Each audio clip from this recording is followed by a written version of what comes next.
Yes, sir. I'm wondering how you think the problem on the border, if you have any updated views on that and what the administration should or should not be doing on that front? I think that the administration is pulling this thing under control, and I think it's important to know that.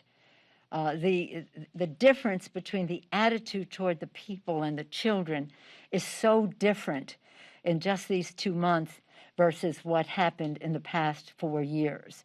In the spring, as my colleague, Congresswoman Escobar has said, who represents El Paso, in the spring, more people do come. So there will be more, as there are now, but they have to know, as the president has said, don't come, and how can we address the challenges in their country so that they stay home? But since they are coming, they fall in different categories, and the administration has plans in place to take care of the children in a much more humane way than before, and that means that we have to have more facilities, more beds, and the rest until we transition these children to their, nearly half of them, say 40-some% of them, have a parent in the country that our country that we can transition to.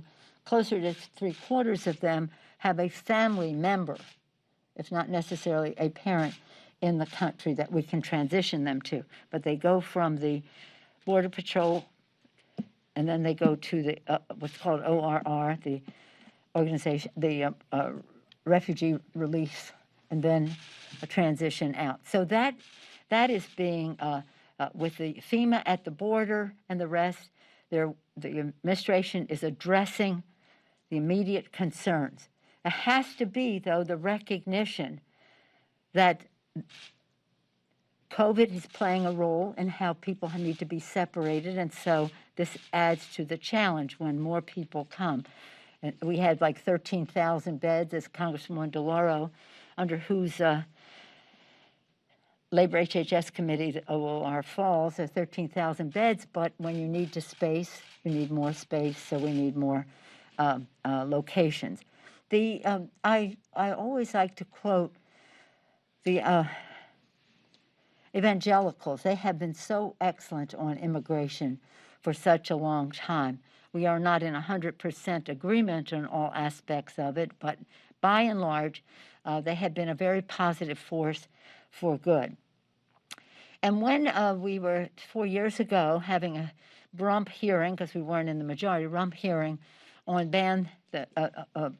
overturning the ban that the president had put, the Muslim ban, whether we had the military coming in and saying this is bad for national security, whether we had the diplomats, 1,000 of them signing a letter saying this is bad for our national security, whether we had the business community saying this is harmful message to the world, whatever it was. But the message I want to focus on is when the evangelicals testified, their representatives said that the United States Refugee Resettlement Program is the crown jewel of American humanitarianism. And this is part of what is at the border, is our refugees applying for asylum in our country. We had hoped, and we can reinstitute some things that were taken down by the Trump administration, to have some of that adjudication happen in country so that the case can be resolved there. But there is no question, and I've taken delegations to Central America, that corruption, violence, crime, and just so many, even climate. We saw the climate causing the drought, causing the farmers to have no way to farm the land, contributed to some people coming north.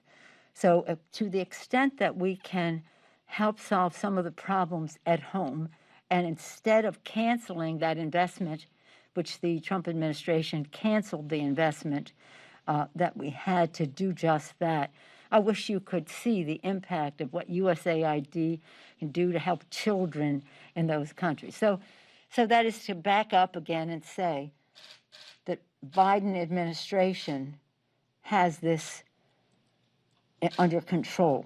It will take, it is change, and it'll take some time, but it is values-based, humanitarian in its aspects, pragmatic in how to, with a plan to get things done, and not just a diversionary tactic on the part of the Republicans, because they are bankrupt of ideas on how to improve the lives of the American people. They run to the border. Yes.